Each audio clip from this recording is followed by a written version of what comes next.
Hello there, Blue Cross Blue Shield employees, and welcome. Thank you so much for joining us today. I'm Sam, and I moderate these weekly presentations.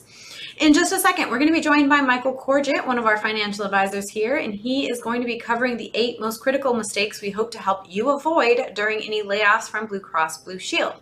I apologize in advance. He will not have time today to answer any questions after his presentation, but I invite you to still ask away. It's completely anonymous. There is a Q&A box on the screen. You can ask any questions you have throughout his presentation, and I'll make sure another one of our Blue Cross Blue Shield financial advisors can reach out to you after the presentation to answer those with you either through phone or email. As a quick reminder, we are not affiliated nor endorsed whatsoever by Blue Cross Blue Shield. We are a completely independent group of financial advisors here, so please keep that in mind as you're listening along.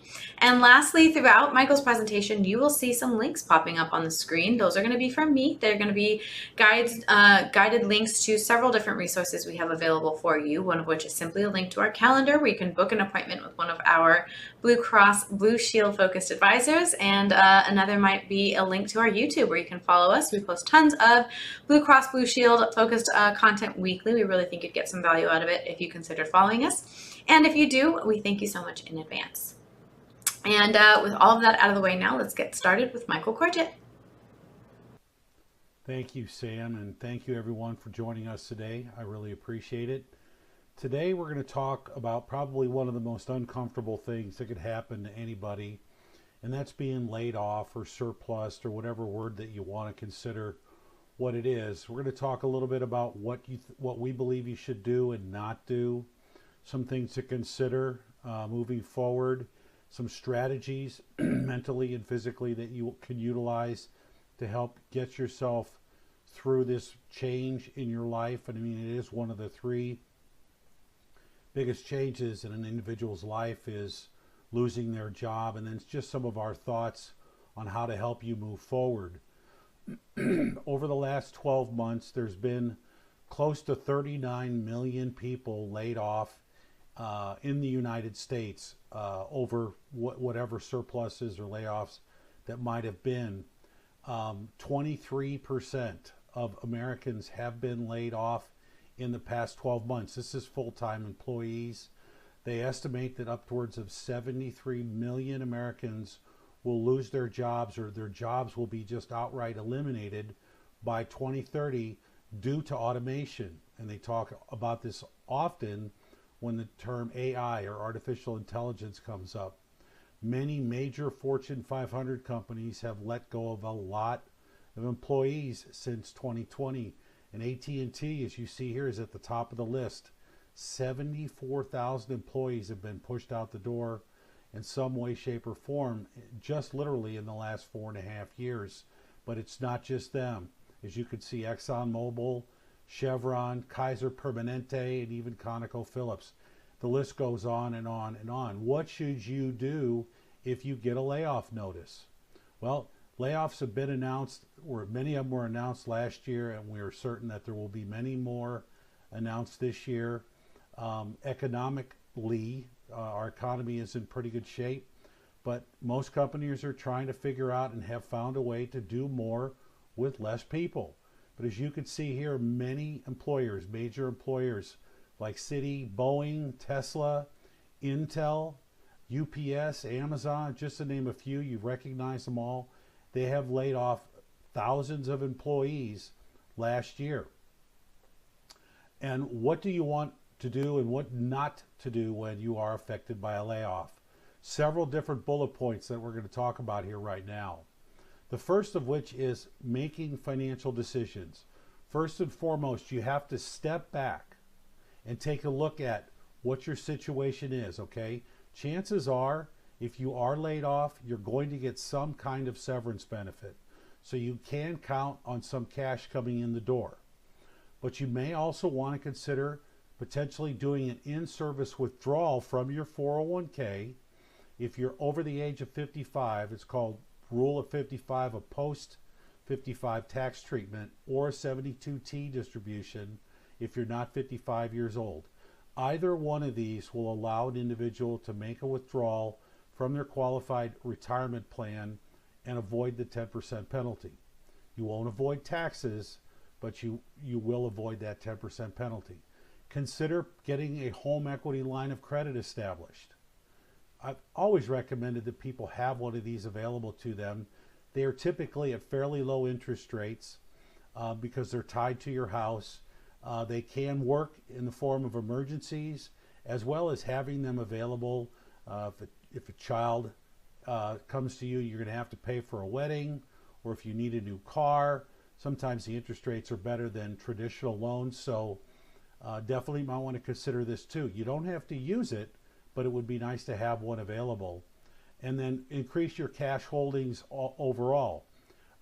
Just have liquidity set aside in bank accounts or savings accounts or money market funds, wherever it might be, that you've got easy access to if you need it moving forward. You don't know how long it's going to take you to find another job. Don't discuss the termination before taking time to process this emotionally. This is very important.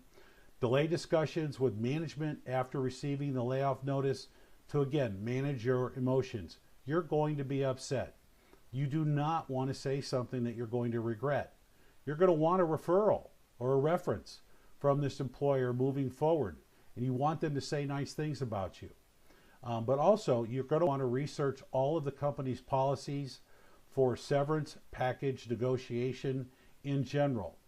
Now, most employers offer some kind of severance program, and it's pretty much the same thing over and over and over again, especially if your employer has laid off small groups of people over time. Whether it's whatever it might be, and in many cases it could be 6 months, it could be even 12 months, possibly even longer. Again, many employers are downsizing and trying to do more with less people. Don't refuse any help with your transition. Maintain kindness despite the challenging circumstances. Again, keep your head up. Don't get upset. Don't say bad things because you're going to want to aim for a favorable reference from your employer that showcases your utmost professionalism. Okay? You want to go out on a solid note. Don't ignore the opportunity to resign. Okay? Not recommended, but you could consider resignation. You just want to be aware of the impact that that resignation could have on potential unemployment benefits. In many cases, employers will not fight or will not contest it if you choose to go and file for unemployment. So in many cases, you can get the severance payment and file for unemployment benefits with the state that you live in for anywhere from, let's say, 13 weeks to possibly even 26 weeks. Plus the unemployment office is a great resource for new jobs. It's not, the internet is also one of the greatest resources, but these are just things that you're going to want to consider. Requesting a reference. I've already talked about this. Utilize their recommendations for future job searches. Strengthen your professional network with positive references. This is where the use of resources like LinkedIn and some of the resume websites are very, very useful. LinkedIn is a great business networking tool.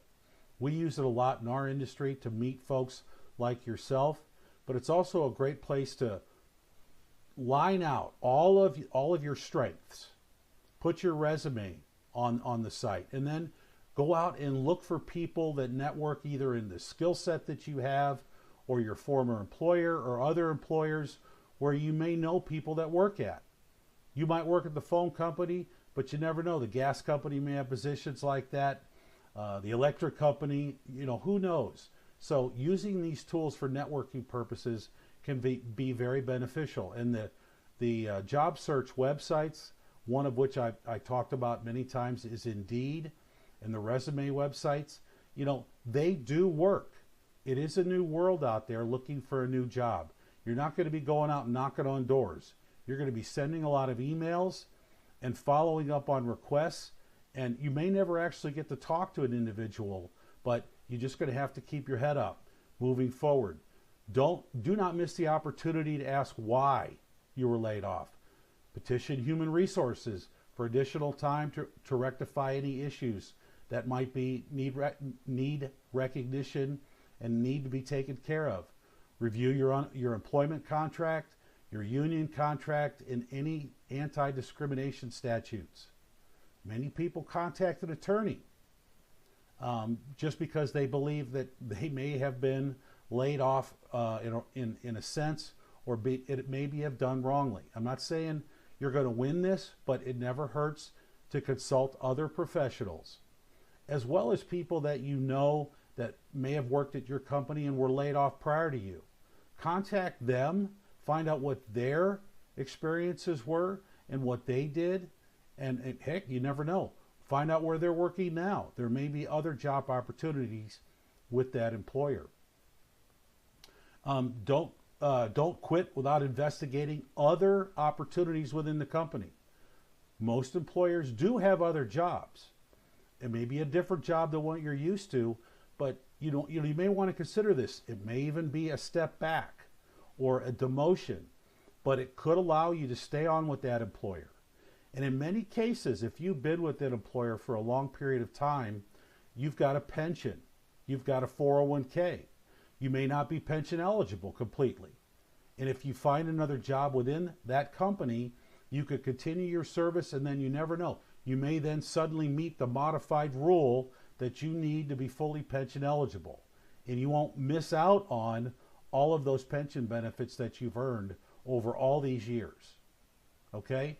So, don't announce your layoff immediately. Again, reflect on your thoughts and the message that you're going to share before announcing a job loss, and consider how you might be perceived with colleagues and contacts moving forward. Again, I can't say it enough. Keep your head up. Be positive.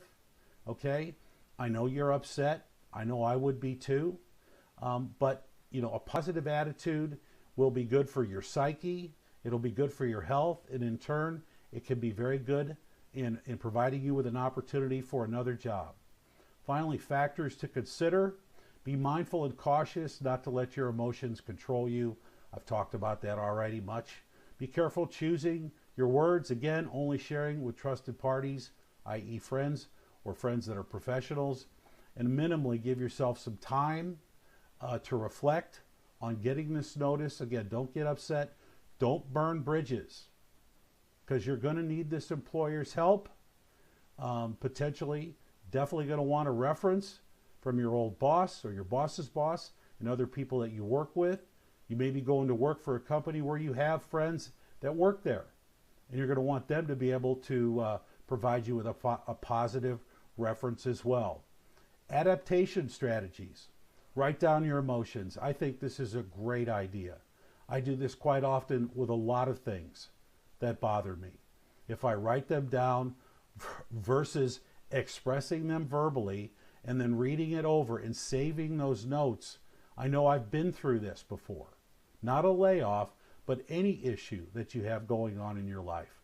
Write those thoughts down and then review them and hang on to them, because those same thoughts may come back to you. Exercise more. Stay physically active. Burn off the negative energy. You'll feel better. Your mind will be sharper. It's a great idea. Create self-complexity and diversify your identity. Not quite sure what that means, but you know what? Change. It may involve a change in your appearance, a physical change in your appearance. Might recommend cutting your hair, or shaving your beard, or updating your wardrobe, or changing your makeup. Just many things. You want to look as positive as possible. Some reference resources here. You could reach out to our office and we'd be happy to provide you with this information along with several other ideas. But you can also take a quick picture of this slide for these resources. I've mentioned many already. Your Unemployment Bureau is always a great resource. The state agencies, there are a lot of resources as far as job training that's out there. You may wind up going back to school and getting, updating your degree or getting a new degree, or even changing fields altogether. I remember years ago a gentleman that I met in the hospital after having elective surgery. He had spent 25 years with a manufacturing company, and that company basically was had been purchased, was downsized and then closed, and he lost his job. This gentleman in his 50s went back to school and became a nurse. And that's how I met him. He was the nurse in the hospital that I happened to be in overnight. Pretty interesting. So you just never know where life is going to take you. Finally, have a plan. You definitely ought to have a plan long before you get laid off from your employer. And most Americans do not have a plan. Take advantage of the opportunity. We would be happy to put together a retirement cash flow analysis that will show you where you are at financially today and where it will take you moving forward, whether it's a month from now, a year from now, 5 years, or 10 years from now. So take advantage of this. This is a complimentary service that we're happy to offer to anyone who's interested. All you have to do is ask. Who are we at the Retirement Group? Well, first and foremost, we're a bunch of advisors who have a lot of experience working with a lot of Fortune 500 companies. We understand your benefit programs. So if you at or near retirement, we can help you through that process. This might be your last layoff. Let's just say it that way. We've got offices nationwide, and we are happy to put that complimentary cash flow analysis together for you. You could scan the QR code here on the left and schedule a meeting with myself or one of my colleagues. Send us an email at the info@retirementgroup.com. Give us a call at 1-800-900-5867. And definitely follow us on LinkedIn. You scan this QR code here on the right, and you can follow us on LinkedIn. It's a great resource. Amongst other things, we keep a library of our webinars on our LinkedIn page. We also have a YouTube page where you can find a lot of these webinars as well. A lot of our resources, we do a lot of postings. We're all on LinkedIn, so you can follow us all too. We've got lots of followers and lots of friends, and you never know who you might find if you just look through that list. So again, layoffs, it's not a pleasant thing to think about. And more than likely, once in your lifetime, there's a pretty darn good chance that you might experience this. So definitely you want to be ready for it. You want to have the right mindset for it. You want to stay positive, like I've said. I know it's difficult, but you can get through it. And there are tons of resources out on the internet that are available to you free of charge that will allow you to find, hopefully, your next job and maybe your dream job. So I want to thank everyone for joining us today. I really appreciate your time. We'll see you at the next webinar. Thank you.